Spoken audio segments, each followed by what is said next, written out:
Hello everyone. Ayan, welcome back to my channel. Ayan, magandang umaga, tanghali o gabi sa ating lahat.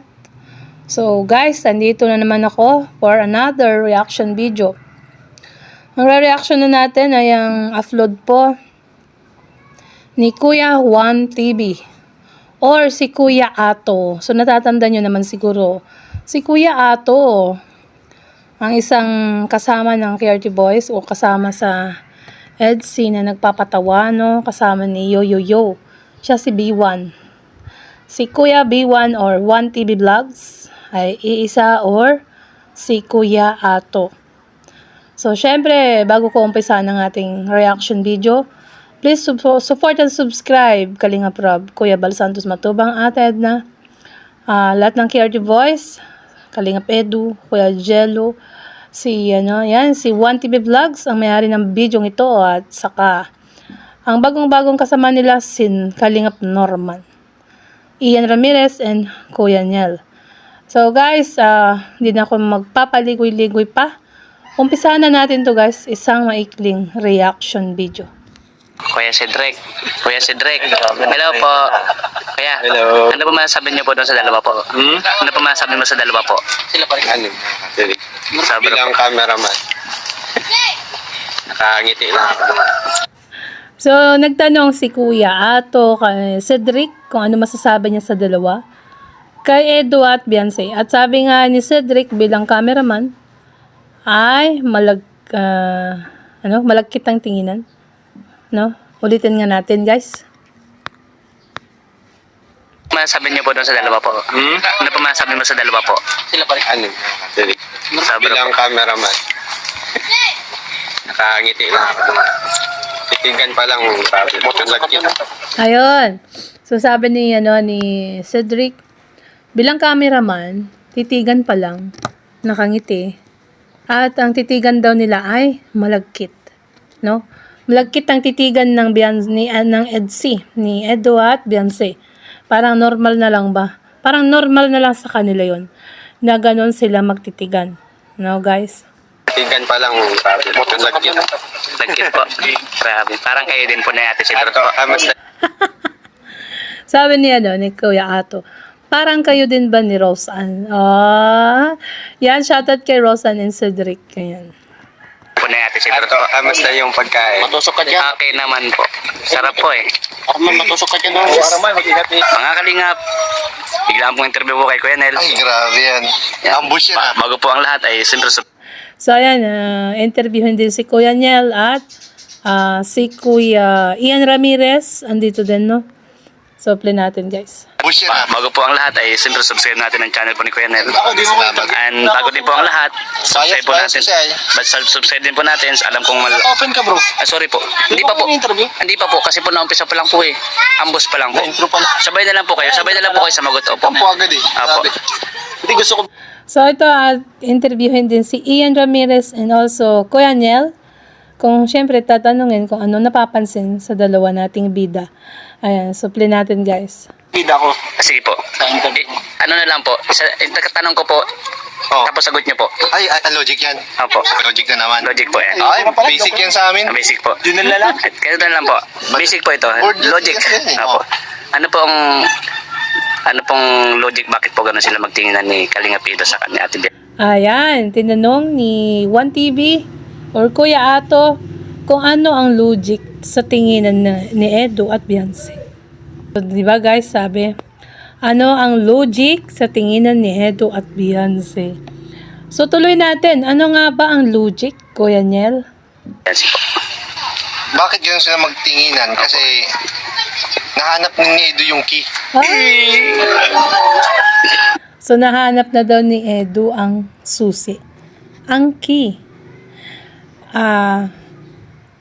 Ano yung nakalagay sa t-shirt? I found a key. Yun. I found a key. Diba? Nakalagay sa t-shirt yun ni Kalingap Edo. I found a key. Nahanap ko na ang susi sa Tagalog. Yun. Ayan. Nahanap na ni Edo yung key. Nanap na ang key. Si Beyonce, nag-lock na siya ng heart. And then nahanap ni Edo yung key. Kaya ganun ang tinginan nila. Si Beyonce naman daw ay nag-lock na ng heart. Sarado na ang puso ni Beyonce dahil nga nahanap niya na ang susi mula kay Kalingap Edu. Mula sa puso ni Kalingap Edu. Ay, grabe. Ang saya naman. Shoutout mga ka-baby. Yon. Kaya daw ganun ang tinginan ng dalawa dahil nahanap na ni Kalingap Edu ang susi ng kanyang puso. Ay, yeah. Hindi kaya pala ganun. Na-unlock mo baga, na-unlock na gano'n ako. Nandun ako sa eksena, ako yung nagpapatawa pero ako kinikilig eh. Narinig nyo? Sabi ni Kuya Juan TV, ako yung nagpapatawa, pero ako ang nakikinikilig. Kaya, ayan, sabi ni, mismong sila nagsasabi, ayan, mahirap yung pag ikaw mismo ang nakakakita, yung ikaw mismo yung nandoon, talagang, ay grabe. Siguro, madadala ka sa eksena na napapanood mo at lalo ay talagang nandun ka mismo, nakikita mo mismo personal. Ayan, di ba guys? Hindi ka makafocus, bro. Hindi makafocus. Sabi ni Boss Ron, Pag nanonood, iba yung pag nanonood ka ng nung... ba't natutulala ka? Pag tininin mo kasi sila, parang madadala ka sa kanila eh. Oo. So, hindi daw makapokus si Kuya Ato, sa pagpapatawa. At dahil nandun nga siya, ayan, so minsan daw sinasabi or sinasabihan siya ni Kalingap Rab, bakit ka natutulala? Ayan, hindi daw siya makapokus dahil nga mismong siya na nagpapatawa ay kinikilig, no? So alam niyo naman siguro ang role ni Kuya Juan TV dyan sa EDC, no? Siya isang parang isip bata, ng pangalan niya ay Ato. Ayan. Alam mo yun yung... Tapos naman kinanta yung... Huwag kang mag-isip Yan. ng pa man. Abangan niyo po sa vlog. Sa upload. Napanood na yan, napanood na. Ay, napanood na? O, siyempre, bago tayo mag-upload, napanood na nila yan eh. Tama. Ikaw naman, Kuya Niel. Siyempre, maunang mag-upload si Kalingap Rab bago ang mga BTS nyo. O, diba? So, yun nga, yung sa maging sino ka man na kanta, ang meaning. Parang may meaning yun para sa akin. Ang meaning nun, ayan, huwag kang mag-isip ng paman. Tiwala sa isa't isa'y kailangan. Kailangan ng tiwala sa isang pagmamahalan at huwag kang mag-isip ng paman. Dati mong pag-ibig, wala akong pakialam. Yung susunod dun, parang yung dating pag-ibig daw, walang pakialam. Basta't mahal kita, kailan pa man. Napanood na nila yan eh. Isip ng pa man. Bro, kasi nahanap na yung key. Hanap na yung key. Tama, huwag mag-isip ng pa man dahil nahanap na ni Kalingap Edu ang susi ng kanyang puso.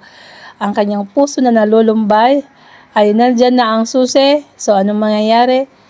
Sa puso ni Kalingap Edu, sasaya na, Sasaya na ang puso ni Kalingap Edu. Yeah! Yun ang yun ang... Ayun pala yung logic doon sa kantang yun. Kaya pala. May palakpakan na yan. Yun nga ang logic doon, Maging sino ka man, kahit kantahin nyo man, mayroong ibig sabihin. Bawat stanza ng kanta ay may ibig sabihin, At syempre yung kinanta ni Beyonce na Changes on My Life. Pagbabago daw sa buhay niya. Syempre nagpapasalamat siya simula nung makilala niya ang Team Kalingap. Simula nung naibigay siya ni Dr. Love kay Kalingap Rab, ay simula nung nagbago ang kanilang buhay. Kaya ang kinanta niya ay Changes on My Life. Ayan, so guys, ayan, meron daw palakpakan. Ang alam ko na nung nagpapalakpakan dito, ayun yung last part na nagbigay ng pangpa-brace ni Beyonce, Ayan, so hanggang dito na lang po ang ating reaction video, guys. At kung bago ka pa lang sa aking channel, click the subscribe button at ang tiny bell. At syempre guys, support and subscribe. Kalingap Rab, Kuya Bal Santos Matubang, Ate Edna, Jack Tapia. At ang mga KRT Voice, Ian Ramirez, si Kuya Juan TV, Kuya Niel, Kuya Jello, Kalumpitos. At syempre guys, ang may-ari ng video ito na walang iba kundi si Juan TV Vlogs. Ayan. Bye guys. Thank you. God bless. And to God be all the glory.